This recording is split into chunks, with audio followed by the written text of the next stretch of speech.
Good evening. Is Two Wolves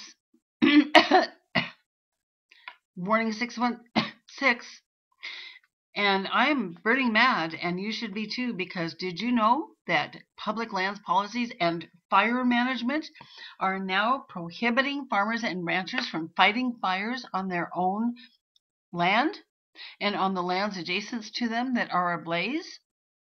Quote, for their own good, unquote. Oh, can we say Agenda 21? 1, 2, 3, Agenda 21. Fire management is evil, as some of you have been saying. Oh boy. But first, really quickly, there's a fire. There's a new fire here just south of Twin Falls. I told you fire season is not over. It's the South Hills Fire 2, the second South Hills fire of the year. Here's I-84 running to Boise, Mountain Home, Jerome, Burley, Pocatello, Craters of the Moon, explosive area over here, Island Park. Okay, Snake River here. There's the Snake River, Nevada border, and this is the southernmost part of the Sawtooth National Forest. And this South Hills is in here. There's a 7,000-foot mountain called Magic Mountain, and the fire, I gather, is right about here, not very far from Twin Falls. Fire. Here's the picture taken today looking southeast.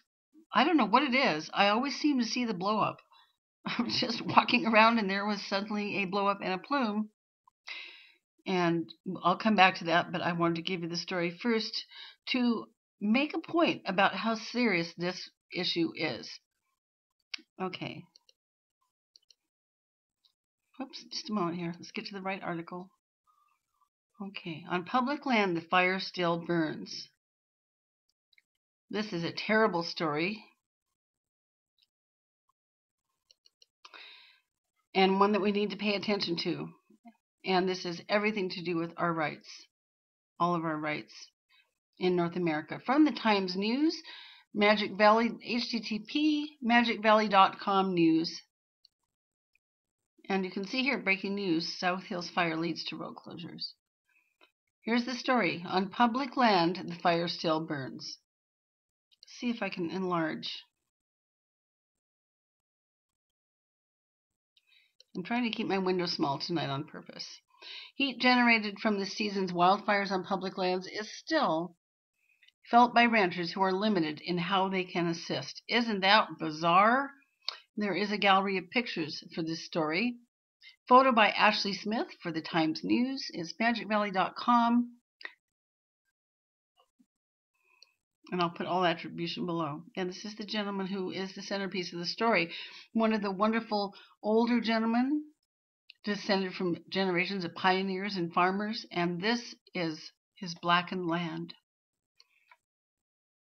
Okay. Claire Teeter pauses for a photo on his land near Elba. And that is down in the same area, not far from Twin Falls. On Thursday, that burned during a wildfire in August while a Raft River electric crew replaced a power pole damaged during the blaze. There they are in the background. I had mentioned this during the summer. Lots of the fires took out power lines.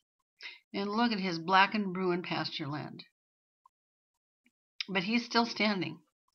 Claire Teeter.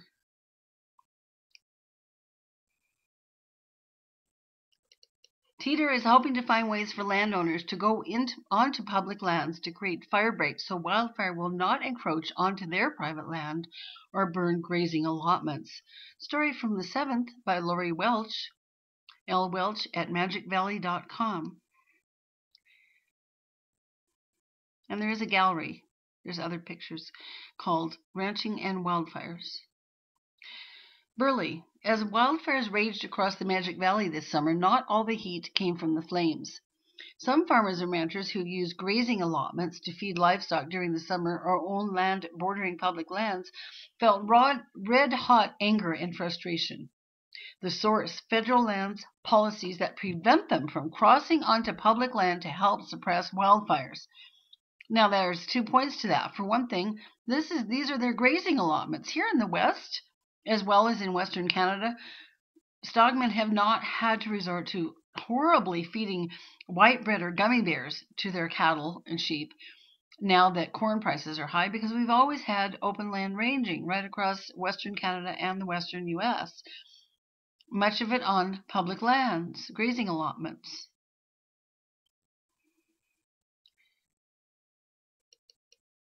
Okay. Federal policies prevent them from crossing onto public land to help suppress wildfires. In August, Elba resident Claire Teeter arrived home to find a wall of flames 12 feet high in front of his house that had spread from a wildfire on adjacent public land. He drove to the fire and, with the help of local firefighters, saved his family's home. Later, thank God, later that afternoon, he stood in his yard and looked over his still smoldering farm equipment that did not escape the blaze. Oh.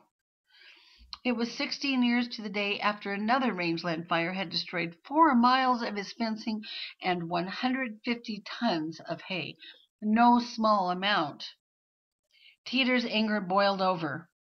He said, "You can't go onto public land, even to save your own home," Teeter said. "They'll give you a ticket. 30 years ago, my grandfather would have got up and shot somebody over this." And as an aside, isn't it just a damn shame, Gamley, that we can't still do that? The Old West in the U.S. and the Old West in Canada, because we've always had shotguns too, was a much better time. Holy. Local firefighters take responsibility for putting out wildfires that reach private property. However, during a raging wildfire, local fire crews are spread thin as they fight the blaze at multiple crossover points. Landowners sometimes watch as crops, livestock, and equipment burn because public land policies prevent them from using their own tractors or dozers to make fire breaks on public lands to prevent the blaze from encroaching on their property. You've got government officials telling you how to do things, and those public officials couldn't ranch if you gave them one. They'd go broke, Teeter said. Well, amen to that. Dennis Crane, farmer and commissioner for Cassia County, said the issue causes a lot of angst among landowners. Well, this is a fairly lengthy article. You know, the BLM federal agencies are quite open about their reasons for the policy, including the ramifications if untrained private citizens are injured or die while fighting fire on public land. In June, the BLM sent out letters reminding ranchers about the agency's stance. The letter cited agency concerns about private citizens fighting fires, including their lack of training, fire safety equipment, and the means to communicate with agency fire crews.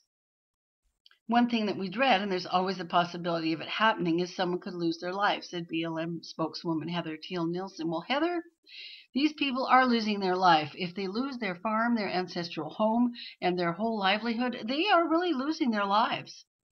And I grew up in the country. I do have ancestors who were farmers and ranchers on both sides of the border. And I don't know anybody who can fight a fire better than a farmer or a rancher. So this is just BS. But the BLM also claims that there's other problems, such as citizens' equipment has been ruined during a fire in helping to fight a fire.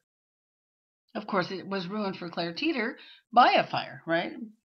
Other times, a rancher's dozer or tractor has destroyed historical artifacts.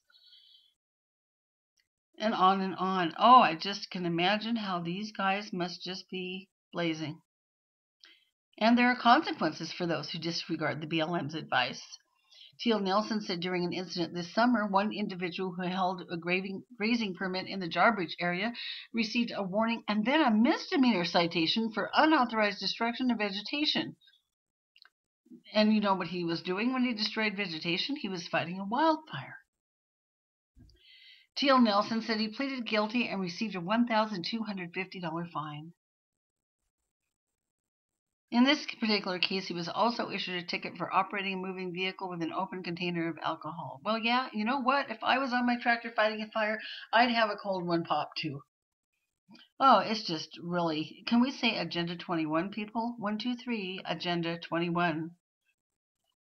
Well, come and read this story, and, you know, I think that this is something that we should get behind and really rally against, because talk about a violation of civil liberties. Teal Nelson said the BLM recognizes that ranchers are a valuable resource for public lands. Often, she said, they know the land like the back of their hands, which can be an important resource for BLM firefighters. I'm really sensitive to their concerns, she said. There is another side to it. Ranchers like Will Bedke also look at the issue from both sides. Bedke runs 800 head of cattle 20 miles south of Oakley. He contracts 2 dozers for fire use on public lands. This season, he helped out on the Minidoka Complex, Little Birch Creek and Connor Creek fires, as well as a couple of fires in Utah and Nevada. As a rancher, I see the need for it, Bedke said, and I also help out my neighbors. I sympathize 100% with them. It's their livelihood, and you can't fault them for wanting to protect it. However, Bedke has been in the heat of a fire right beside the BLM and Forest Service fire crews, and he understands the dangers. One of the most important ways that ranchers can help is to share information like cattle locations with resources advisors in the BLM field offices and with the fire incident commanders at the scene of a fire. BLM and Forest Service work together, and their policies on the issue are very similar. We don't have private individuals out firefighting, said Julie Thomas, spokeswoman for the Sawtooth National Forest, but we do have them doing other things on fires like delivering meals.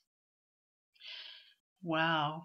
As I say, civil liberties, folks. This is really something. And so on that note, there is another fire. And this is a fire on rangeland.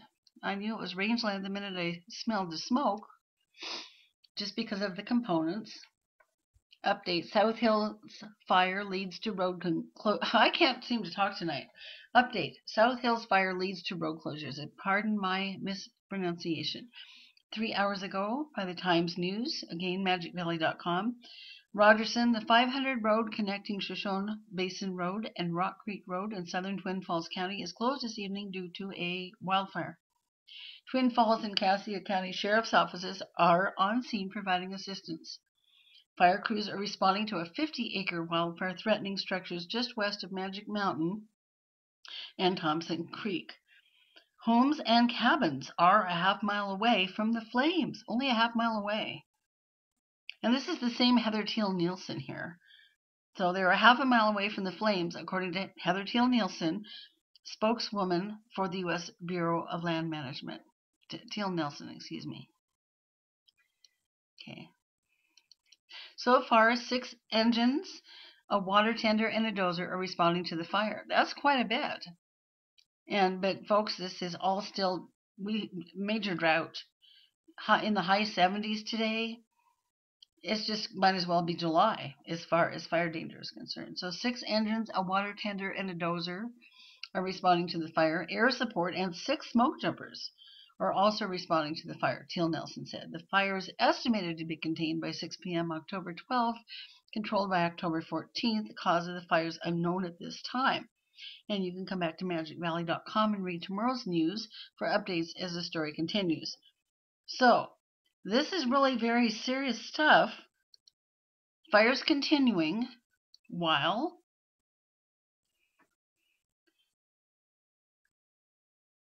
ranchers are limited how they can assist in protecting their own and their neighbors' lands.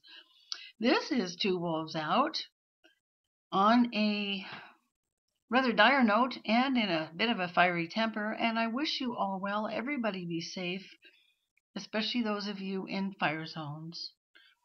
Done.